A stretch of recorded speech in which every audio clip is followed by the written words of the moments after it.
My name is Ashley, I'm 32 years old, and I married the love of my life, Bobby, 5 years ago. Bobby is the most wonderful person I've ever met, kind, fun-loving, and someone who makes me feel special every single day. However, the same cannot be said about his mother, Catherine, who, from the very beginning, seemed to have a problem with me. I understand Bobby is her cherished son, and she wants to protect him, but her protective nature often crosses the line. Catherine has a talent for pushing buttons under the guise of innocence, provoking reactions, and then playing the victim, a behavior that many might recognize in someone they know. Unfortunately for me, that someone is my mother-in-law.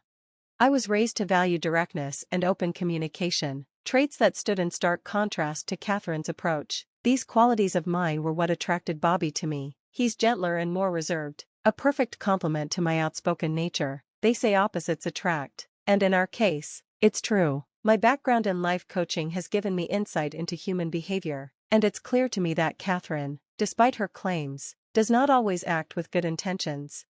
Our personalities clashed from the start, and our first meeting set the tone for our relationship. It happened during a dinner with Bobby, his father Jeffrey, and Catherine. Out of nowhere, she commented on my eating habits, suggesting I should eat less. Her remark was so unexpected that everyone fell silent. I was mortified, my face burning with embarrassment, while Jeffrey looked down uncomfortably, and Bobby, visibly upset, confronted his mother. Catherine tried to backtrack, claiming she was only offering advice and referencing old photos Bobby had shown her, where, according to her, I looked better.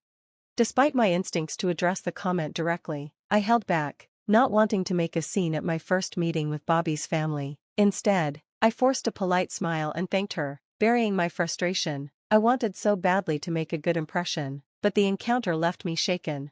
As time passed, Catherine's behavior only worsened, her antagonism grew, and our interactions became more strained. I hoped that showing her how much I cared for Bobby would help ease the tension, but it seemed to have the opposite effect.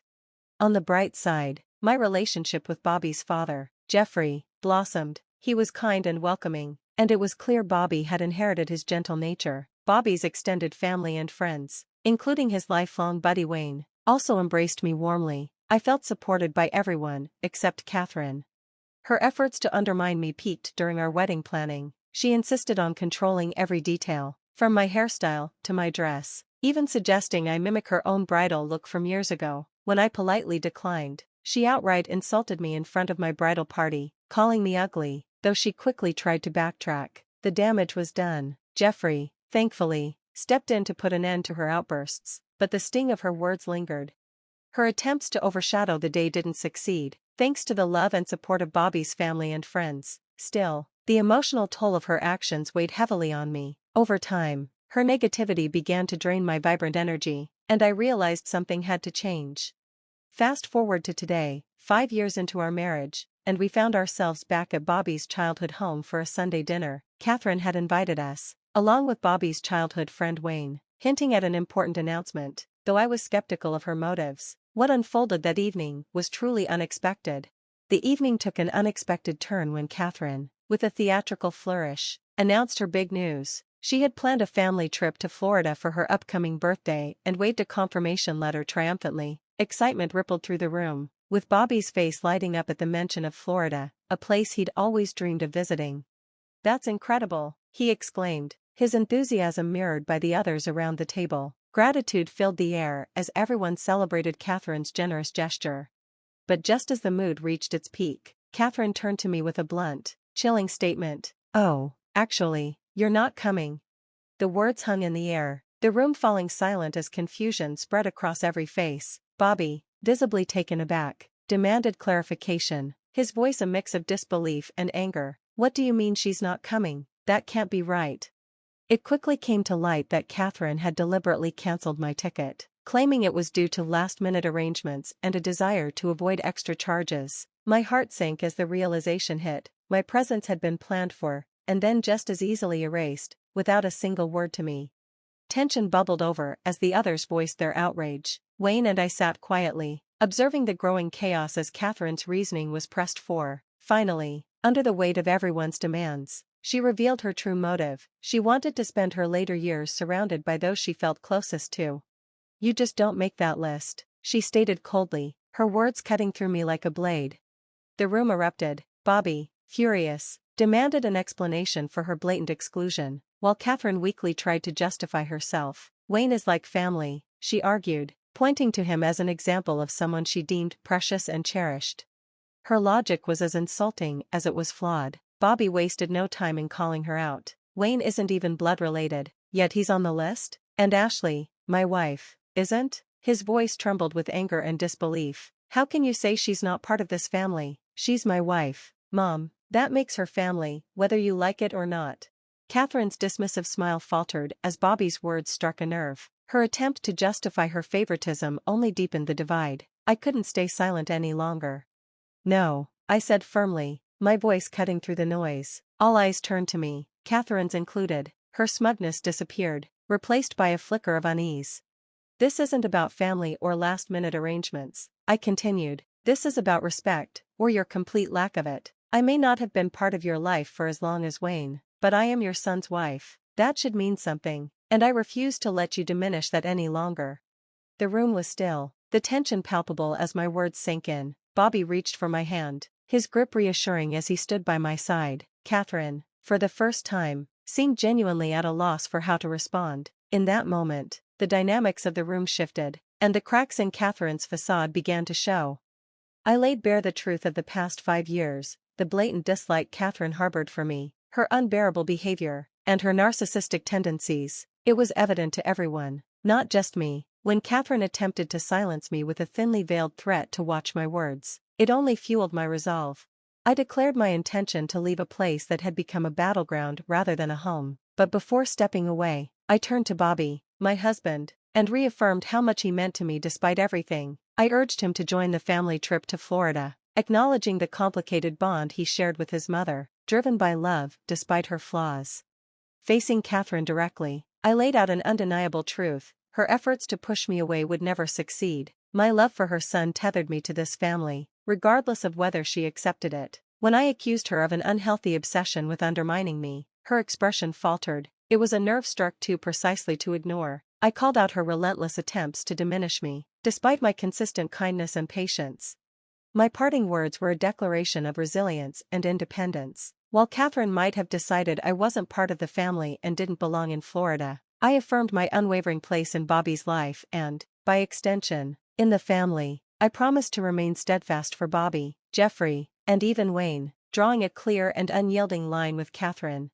This confrontation was more than a moment of defiance. It was a turning point. For the first time, Catherine's sharp tongue failed her. Her usual quick retorts were nowhere to be found, leaving her in stunned silence. I knew I had finally made an impact. As I prepared to leave, I shared a tender moment with Bobby. He offered to drive me home. Concern etched across his face, but I reassured him of my well-being and encouraged him to stay for the family discussion about the trip. Retrieving my purse from the kitchen, I found Catherine there, seemingly having retreated to collect her thoughts. Her request for me to leave swiftly was expected, echoing her earlier hostility with an added layer of animosity. I ignored her, unfazed, and reached for my purse, only to notice a letter beside it, unmistakably in Catherine's handwriting. At first, I hesitated. What could this letter contain? Her bitterness, perhaps? Or was it something entirely unexpected? I assumed the letter was related to the Florida trip. Driven by a mix of curiosity and lingering spite, I decided to glance at it. Addressed to Wayne, the letter began with affectionate words, painting a picture of a close bond between Catherine and him. As I read further, the tone shifted dramatically. Catherine expressed a diminished love for her son Bobby, contrasting it with her enduring affection for Wayne. This revelation was shocking, suggesting a clear favoritism toward Wayne over Bobby. The implications were deeply unsettling, exposing a family dynamic far more fractured than I had imagined. I was torn between the impropriety of reading someone else's correspondence and the weight of what I had uncovered. The letter demanded attention, it couldn't be ignored. Realizing the significance of the discovery, I carefully considered my next steps. Everyone who needed to be involved, Bobby, Wayne, and Jeffrey, was still in the house. The question now was how to address this without deepening the existing tensions. The weight of the decision bore down on me. After scrutinizing the letter once more to ensure I hadn't misunderstood its contents, I returned to the dining room with it in hand. The words were as shocking as they had been upon my first reading. As I entered, the room quieted, and all eyes turned to me. Jeffrey, ever the peacemaker, quickly attempted to smooth things over. He apologized for Catherine's earlier behavior and reassured me that I would join them on the Florida trip. He dismissed Catherine's actions as a temporary mood, confident he could persuade her to reconsider. But his reassurances were unnecessary. I had uncovered something far more pressing. The concern in Bobby's eyes was unmistakable. He likely feared the recent confrontation and ongoing strain with his mother had pushed me to my breaking point. In our private moments, Bobby had often expressed amazement at my patience, marveling at how deeply I loved him despite everything. I met his worried gaze and silently resolved to protect him from what I had read.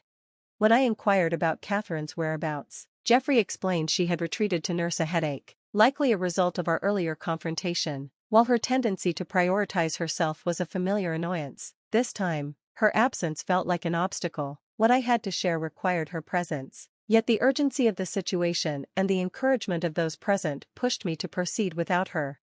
The growing anxiety etched into Bobby's expression made it clear that delaying any longer would only exacerbate his stress. "Fine," I said, conceding to the urgency of the moment. "Let's do this." Drawing a deep breath, I began. When I was in the kitchen, retrieving my purse, I found this. Holding up the letter, I paused, letting its presence sink in. What I read, my voice faltered briefly, but I pressed on. "Changes everything." The weight of Catherine's words hung heavy in the air as I explained the contents of the letter, careful to reveal the details with sensitivity. The room was silent except for the sound of Bobby exhaling sharply, his expression shifting from concern to pain. The revelation struck deeply, unraveling years of buried dynamics and forcing an undeniable truth into the open. In that moment, I understood this wasn't just about Catherine's actions or the letter itself. It was about the future of our family, what we could rebuild, and what might be forever lost. Gathering my resolve, I prepared for the storm that was sure to follow. I shared the shocking contents of the letter with Bobby, Wayne, and Jeffrey. As I read aloud, the words hung heavily in the room, exposing Catherine's deep-seated resentment toward me and the drastic actions she planned to take against her son. The letter detailed her preference for Wayne over Bobby, her decision to disinherit Bobby in Wayne's favor, and her baseless blame of me for the supposed rift in her relationship with her son. The revelation was jarring. Catherine's bitterness and readiness to sever ties with Bobby painted a chilling picture. When I finished reading, the room was thick with tension, each person grappling with the betrayal in their own way. Jeffrey, ever the mediator, was on the verge of tears. Wayne appeared stunned, struggling to process the extent of Catherine's plans. Bobby, however, was a storm of fury and disbelief, his emotions oscillating between hurt and indignation. The realization hit Bobby hardest. He wrestled with how his mother could justify cutting him off while blaming me for her actions. It was a harsh wake-up call for all of us, laying bare the depth of Catherine's manipulation. The ensuing discussion was emotional and heated, with Bobby venting his frustration over her toxic behavior. It became clear that something had to change.